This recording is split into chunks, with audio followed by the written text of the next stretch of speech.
Oui!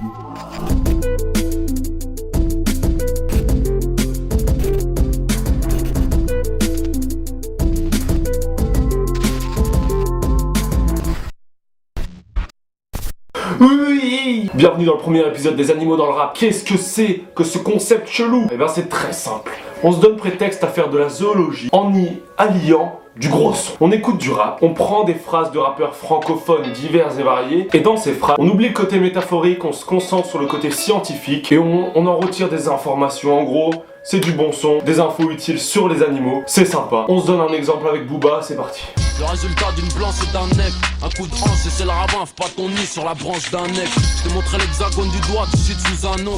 Eh bien effectivement, il est plutôt malvenu de faire son nid sur la branche d'un aigle. L'aigle ne désigne pas une espèce en particulier, l'aigle est un terme général pour les grands rapaces. Cependant, dans tous les cas pour ce genre de grands rapaces, la réaction d'un aigle est territoriale et elle se fait via la brutalité. Spécialement en période de nidification, comme on peut le voir dans le documentaire L'aigle qui mangeait des singes, que je vous invite tous à voir, qui est un documentaire qui montre un aigle qui a un niveau de badassitude des plus pharaoniques, qui est la harpie féroce, qui est le plus grand aigle au monde, pas le plus grand rapace. Le plus grand rapace étant le condor des Andes. Il y a cette scène avec le caméraman qui essaye de disposer une caméra espion dans le nid pour voir les petits grandir, et qui se fait évidemment éclater, tu sais. Hey, il se fait désinguer le zin. Il se fait monter en l'air, frère. Il se fait monter en l'air. C'est beaucoup moins spectaculaire que ça, en vrai, mais ça reste hyper impressionnant compte tenu que c'est un oiseau, quand même.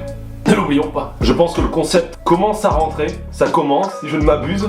On enchaîne Panama Bendé.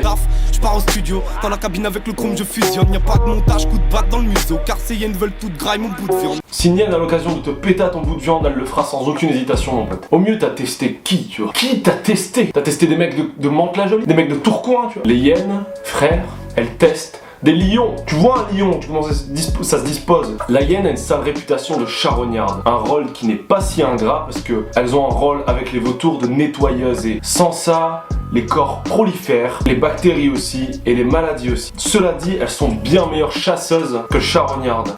Elles sont un peu aussi voleuses, il faut l'admettre. Mais techniquement, elles tuent plus de proies que les grands fauves de la savane. Enchaînons vite. Côté Belgique, mon cabas, mon fils ma bataille. Nos spliffs ont fait pareil sur eux, que peut faire de vulgaires mouches à merde contre des abeilles tueuses. Il est vrai que les abeilles tueuses sont plutôt intestables. Les abeilles tueuses, au final, ce sont une espèce d'hybride entre deux sous-espèces d'abeilles. On appelle ça aussi des abeilles africanisées. Donc en gros, elles sont plus résistantes, elles sont plus puissantes. Ce sont des super abeilles, quoi. Cela dit, elles ne testent pas n'importe qui. La mouche à merde est en fait bien plus goldie qu'elle en a l'air. La mouche à merde s'appelle en fait la mouche dorée.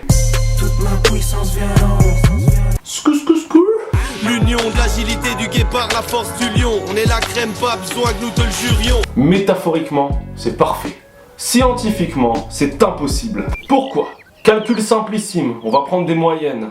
Un lion mâle fait 190 kg. Sa masse musculaire, c'est 55% de ses 190 kg, soit plus de 100 kg de muscle. Et un guépard, lui, adulte, n'en pèse que 70. Ça donnerait donc une espèce d'invertébré rempli de muscles. Et pour ceux qui sont au courant, Caballero n'est pas un sac de muscles. Non, loin de là. Le prochain, Zippo, Z-I-2-P-O, tu ne connais pas, mais tu devrais. Bout des lèvres, il est temps de rendre la pelouse et le ciel. Au loin j'entends revenir les loups, les aigles. Et on me prendra pour un fou, mais je sais que dans 1000 ans il y aura des singes dans la tour Eiffel. J'entends revenir les loups, les aigles. Eh bien c'est carrément possible, mon pote.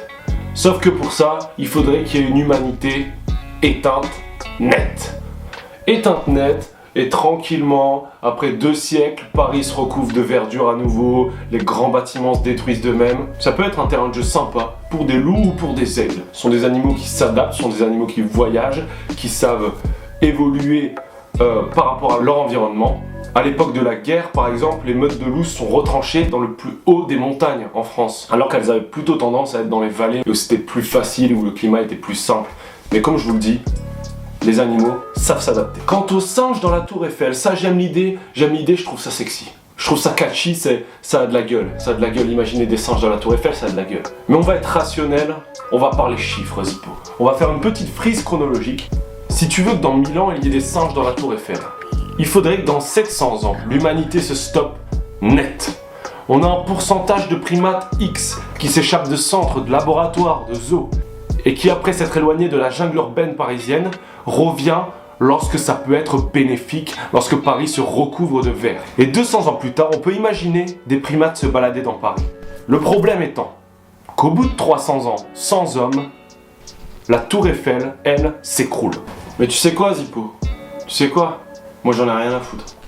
Moi entre 2900 et 3000, je te donne rendez-vous, Zippo. Maintenant je te donne mon 06. Note 06 59 35 4 1er janvier 2900. Allô, métro Ménilmontant. Et peut-être qu'à ce moment-là, on aura un court laps de temps où quelques primates arpenteront les restes de la tour Eiffel. Et ça, putain, ça a de la gueule. Et ça j'aime. Bon voilà, vous avez compris le concept. Les animaux dans le rap. Je vous conseille de suivre mes réseaux sur lesquels je vais m'empresser d'être des plus actifs et des plus sordides. On se dit à bientôt, c'était Zoologie Tranquille. On en a rien à foutre. Salut les mecs.